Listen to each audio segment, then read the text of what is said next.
नमस्कार। आज हम एक बहुत छोटी लेकिन गहरी कहानी पर बात करेंगे। नाम है मिट्टी का दीपक। जी। ये मिट्टी का दीपक और कुम्हार की प्रतिभा संग्रह से है। हम्म।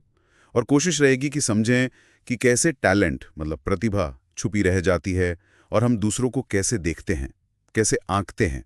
सही बात है। तो कहानी है एक गांव के कुम्हार की।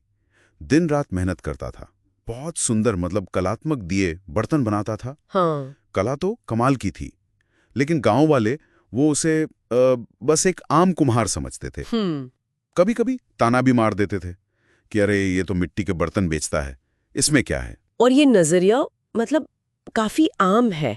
जो चीज रोज दिखती है, जो आसानी से मिल जाती है ना, हम अक्सर उसकी कदर नहीं करते। सही कहा। मतलब किसी का हुनर या कला, उसे अपने आसपास के लोग तब तक गंभीरता से नहीं लेते जब तक बाहर से कोई आके ना कह दे। बिल्कुल। गांव वालों के लिए वो बस मिट्टी थी, रोज की मिट्टी, उसकी कला नहीं दिखती थी। बिल्कुल।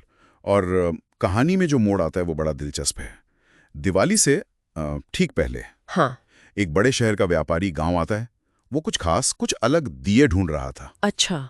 तो गांव घूमते घूमते उसकी नजर पड़ती है इस कुम्हार के काम पर, और वो देखता है तो मतलब दंग रह जाता है। क्या डिजाइन, क्या काम, एक से बढ़कर एक। वो हैरान था कि ऐसी चीज उसे कहीं और क्यों नहीं मिली। हाँ, और यहीं देखिए, बाहरी नजरिए का महत्व पता चलता है।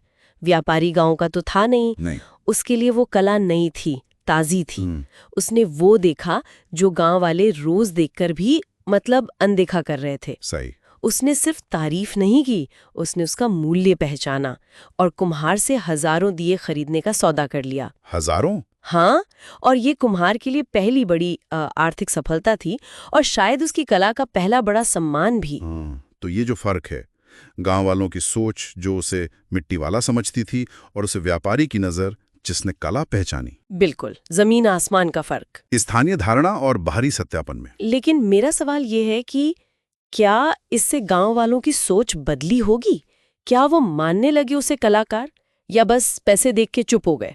ये अच्छा सवाल है। कहानी सीधे सीधे तो नहीं बताती, लेकिन अक्सर होता यह है कि जब बाहर से पहचान मिलती है, पैसा आता है, तो लोकल सम्मान भी बढ़ जाता है। हाँ, होता तो है। भले ही वो सम्मान क्या कहते हैं, कला की समझ से ना हो, पर आर्थिक सफलता से जुड़ा हो।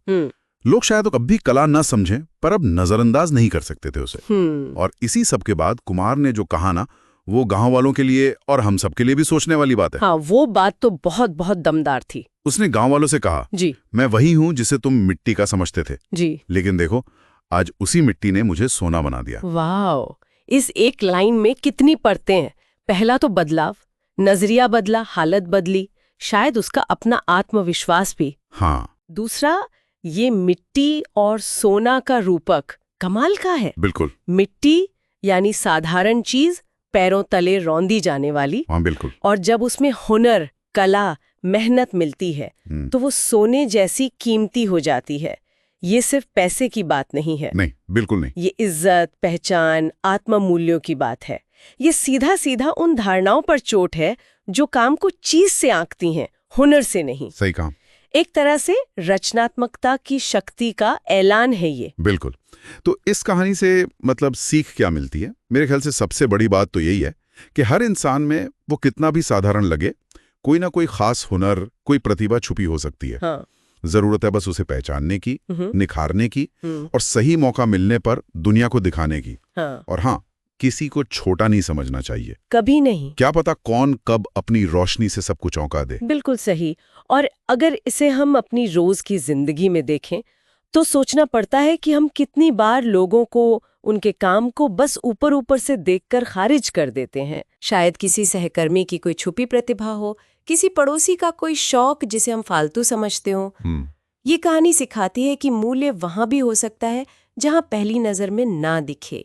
दूसरों की क्षमता पहचानना, और शायद उससे भी जरूरी अपनी खुद की उन क्षमताओं पर भरोसा करना जिन्हें हमने ही मिट्टी समझ रखा है। बहुत सही कहा। और जाते जाते शायद ही सवाल मन में उठता है कि हमारे अपने अंदर या हमारे आसपास के लोगों में ऐसी कौन सी अनदेखी मिट्टी है, कौन सी क्षमता, कौन सी प्रतिभा जो बस सही व्यापारी का इंतजार कर रही है। सही अवसर का। हाँ, सही अवसर, सही पहचान या सही प्रोत्साहन का।